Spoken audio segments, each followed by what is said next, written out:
Olá, estudante, você que está se preparando para o Enem, vou aqui trazer várias dicas para vocês, principalmente dicas que vão servir para uma possível redação. Sou o professor Humberto, professor de Geografia, e vamos começar a nossa aula. O tema de hoje, mobilidade urbana, é um tema muito provável para a redação e eu vou dar algumas dicas de como você pode transformar esse conteúdo, esse assunto, em uma possível redação. Bora lá? Primeiro, para a gente introduzir o conteúdo aqui, nós temos a definição de mobilidade urbana. Mobilidade urbana é a condição que permite o deslocamento das pessoas em uma cidade, facilitando o desenvolvimento de relações sociais e econômicas. A importância é enorme porque, além do trânsito de pessoas, mercadorias e serviços também precisam se deslocar. Então é um tema muito importante e nossas cidades, falando de cidades brasileiras, tendo em vista que a redação é Brasil, nós temos hoje vários problemas urbanos em relação a isso. Cidades que não foram projetadas para um tráfego maior de carros, de caminhões e tudo mais, nem de pessoas também. Então a importância tanto para pessoas, serviços e muito mais. A importância essencial para o funcionamento da sociedade moderna, influenciando a qualidade de vida, acessibilidade e eficiência econômica. E aí você tem tanto a importância quanto a definição. Beleza? Rapidinho, bora lá. Componentes da mobilidade urbana. Transporte público inclui ônibus, metrô, trens e outros meios de transporte coletivo que são essenciais para a mobilidade em áreas urbanas. Então, um dos pontos que a gente vai ter, transporte público. Lembrando, sempre trazendo como que ele é caracterizado hoje. Normalmente no Brasil é ineficiente, então temos que trazer uma melhoria para esse transporte. Lá na frente a gente vai ver a importância de um bom transporte público. E temos também, obviamente, o transporte privado. Compreende carros, bicicletas e outros veículos pessoais, oferecendo flexibilidade e conveniência para os usuários. Aqui é aquela ideia de um transporte mais rápido, O transporte privado, ele acaba sendo a solução, principalmente quando o transporte público, não é de qualidade. Outras vezes, por uma questão de ser mais rápido também. O trânsito muito pesado, você com transporte público ineficiente, você vai engarrafar a cidade. E você pode perder horário, trabalho, compromissos e tudo mais. O transporte privado traz essa facilidade. Está ali na sua mão, é mais rápido também.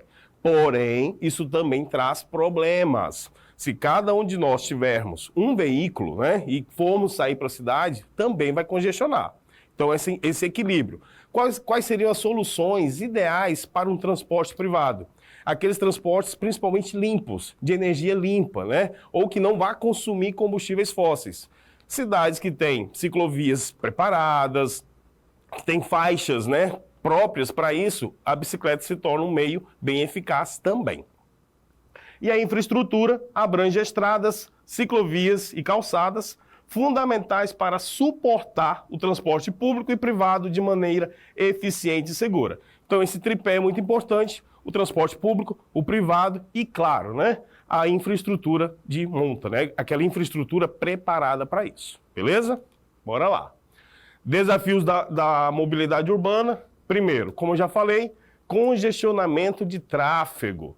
O excesso de veículos nas ruas causa engarrafamentos, aumentando o tempo de deslocamento e reduzindo a eficiência. Por isso que é importante a gente ter um transporte mais eficaz e que possa, com qualidade, transportar serviços e pessoas. Poluição do ar, outro desafio da mobilidade urbana. A emissão de poluentes pelos veículos contribui significativamente para a degradação da qualidade do ar nas áreas urbanas. Nós temos hoje no Brasil, São Paulo, por exemplo, infelizmente já se tornou uma cidade que você vê o ar que respira, Isso é prejudicial, obviamente. Fora do Brasil, no mundo, temos exemplos como Xangai, Pequim, Singapura, cidades principalmente que são muito populosas, E aí, claro, veículos que não têm fiscalização, emitem muitos gases poluentes, isso traz prejuízo para a atmosfera também. E temos a acessibilidade e inclusão. A falta de infraestrutura adequada dificulta o acesso de pessoas com mobilidade reduzida, limitando sua participação plena na sociedade. Nossos meios de transporte estão aos poucos se adaptando para quem tem problema de acessibilidade. Só que a infraestrutura urbana também não está preparada para isso. Então temos cadeirantes que precisam ter um deslocamento, né, assertivo para ele, com a melhor qualidade. Nós temos pessoas que têm várias e várias complexidades e precisam de uma infraestrutura adequada, tá bom? Então, continuando, quais seriam as soluções para melhorar a mobilidade urbana? Desenvolvimento de infraestrutura, já falamos disso. Construção de estradas, ciclovias e calçadas mais eficientes e seguras para suportar o aumento da demanda. E aí não é só deixar mais larga uma estrada ou aumentar a quantidade de estradas, mas torná-las eficientes, tá? Para isso, além da infraestrutura, regras de trânsito eficazes também, tá bom? Incentivo ao uso de transporte público, que é políticas e incentivos para promover o uso de ônibus, metrôs e outros meios de transporte coletivo. Gente, o transporte público, para muitos de nós, ele é um problema. Mas por quê? Porque ele não tem uma boa qualidade. Quando você tem um transporte público eficaz, com qualidade, seguro para quem está usando, ele é muito melhor do que o privado. Primeiro, está mais barato, acaba poluindo menos. Você imagina um metrô que está transportando ali 200 passageiros, quantos veículos você não retirou do trânsito para poder usar o metrô? Então ele é mais eficaz, polui menos e ele até se torna mais rápido também, porque ele tem uma modal, né, um meio para passar ali que é exclusivo para ele, o trilho do metrô. Então não vai ter engarrafamento, diminui muito os riscos de acidentes também, mas tem que ter qualidade. E detalhe, tá? Só para trazer um parêntese aqui. Nós temos um problema enorme no Brasil, que é a questão, por exemplo, da segurança, principalmente de mulheres. Então, o Rio de Janeiro, por exemplo, adotou o metrô, tem o vagão que é rosa. São 2 vagões por metrô, onde só podem entrar mulheres. Infelizmente, a gente tem que tomar uma medida dessa. Não deveria ser necessário isso, né? Homens e mulheres poderiam compartilhar do mesmo transporte, sem precisar você separar por uma questão de assédio, estupro, enfim. Mas, infelizmente, tivemos que tomar essa decisão. Se ele for de qualidade e segurança, todos podem usar com qualidade, tá? E temos as tecnologias inovadoras. Implementação de veículos autônomos, aplicativos de mobilidade e outras tecnologias para otimizar o transporte urbano. Além do metrô, nós temos trens, né? Trens de transporte público também de cargas, também eficiente. Infelizmente, o Brasil, a partir da década de 50, com Juscelino Kubitschek, a gente costuma dizer que ele saiu dos trilhos. Ou seja, o investimento em metrôs e trens caiu muito. E aí começou a investir muito em rodovias para transporte rodoviário, que era por causa das indústrias automobilísticas que estavam vindo para o Brasil. Então, investiu muito nisso, causando mais acidentes também no trânsito, tá? E aí, estudos de casos e exemplos práticos. Cidades que implementaram soluções eficazes, nós temos pelo mundo inteiro, vamos tentar realizar aqui, né? Transpor para o Brasil. Exemplos de cidades que adotaram medidas inovadoras e bem-sucedidas para melhorar a mobilidade urbana. É bom que, se vier uma questão de redação, por exemplo, um tema de redação como esse, você tem que ter alguns exemplos, tá? Para poder mostrar que é capaz, é possível você ter um transporte de qualidade. No Brasil, nós temos Brasília, a cidade planejada, realmente o trânsito flui melhor, e aí foi pensado para isso. Maringá também é outra cidade que você pode usar como exemplo de uma cidade preparada para mobilidade urbana. Isso ajuda, você pode citar numa redação, se for o caso. E impactos positivos observados. Benefícios tangíveis como redução de congestionamento, melhoria na qualidade do ar e maior acessibilidade. Então, quando você melhora o trânsito, você também está melhorando a qualidade de vida do cidadão. Tanto na questão do ar que respira, quanto no tempo que ele vai gastar no trânsito. Imagina um trabalhador, e aí São Paulo é um exemplo negativo nesse caso. Você pode chegar a ter 2, 3 horas de trânsito entre a tua casa e o trabalho, ou entre a tua casa e a escola. E isso aí não é legal. Entre a ida e a vinda, você pode perder 4, 5, 6 horas diárias, tá? E, claro, otimizar sempre é a solução, beleza? E aí, para a gente concluir aqui, né, você trazer uma conclusão para a possível redação, que for o caso, você tem aqui contexto e definição do acordo, histórico e desenvolvimento, né? O que seria isso? Você tem acordos políticos, né? Uma política pública voltada para isso. Então, o governo tem que ser sensível a essas questões. Não adianta só a iniciativa privada, mas também não adianta ser só o governo. Então, sempre um equilíbrio.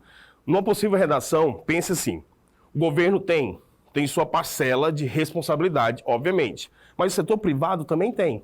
Ele também precisa desse serviço. Então, por que não trabalhar juntos? Tá? Então, você pode fazer um acordo, iniciativa pública, iniciativa privada. E componentes e impactos de acordo e tal, como eu citei aqui.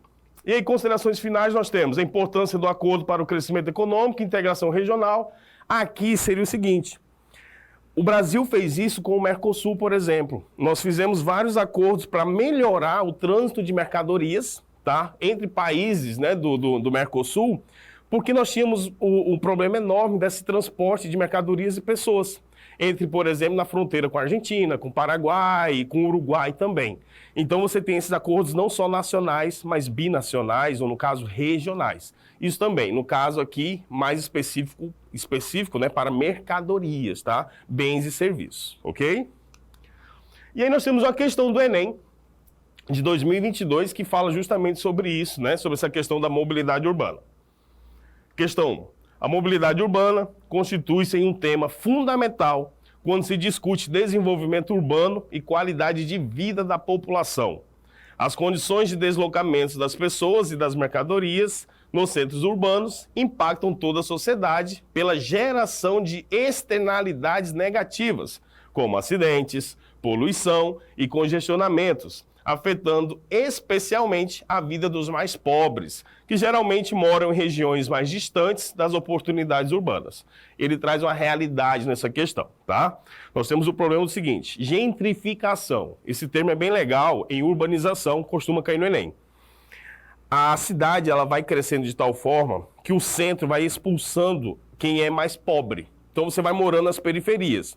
Só que quem é que trabalha no centro? Quem é que presta serviço nos comércios, nos restaurantes, enfim, lá no centro? A população mais pobre. Então você tem que sair de uma área muito distante para ir trabalhar no centro da cidade. Se você não tem transporte de qualidade, uma infraestrutura boa, esse deslocamento se torna muito difícil, muito custoso também, tal, tanto o preço de passagens quanto o tempo gasto. Então a questão vem falando sobre isso. Para minimizar essa problemática apresentada no texto, deve-se incentivar o quê? Né? Incentivar a habitação em locais periféricos? Você não tem que incentivar a habitação em locais periféricos, tá? Incentivar a ocupação de áreas subutilizadas? Coloca uma interrogação quando tiver uma questão dessa. Áreas subutilizadas, normalmente tem áreas subutilizadas próximo aos centros. Utilização de veículos individuais. Você tem que incentivar veículos públicos, transporte público, não individual. Construção de estacionamentos em vias públicas. Se a gente construir estacionamento em vias públicas, as vias serão ocupadas pelo estacionamento. Não faz sentido. Concentração de empregos em zonas centrais. Não dá para a gente concentrar todos os empregos em zonas centrais. Isso, na verdade, é o que acontece hoje. Claramente, qual seria a ideia? Ocupação de áreas subutilizadas, tá? Letra B é a resposta certa. Pessoal, de forma bem rápida, esse é um tema que você pode usar na redação, tá? Numa proposta de redação. Então, mobilidade urbana cai, como essa questão aqui mesmo colocou, na área de ciências humanas, dentro do caderno, mas também é um possível tema para a redação, tá? É uma das apostas que nós temos, não só aqui no AC, nós do Pré-ENEM Legal, mas em âmbito nacional também. Peguem essas dicas, qualquer coisa, assista essa aula novamente, está gravada, e aí você vai pegando essas ideias, tá? Sou o professor Humberto e fica até a próxima. Valeu!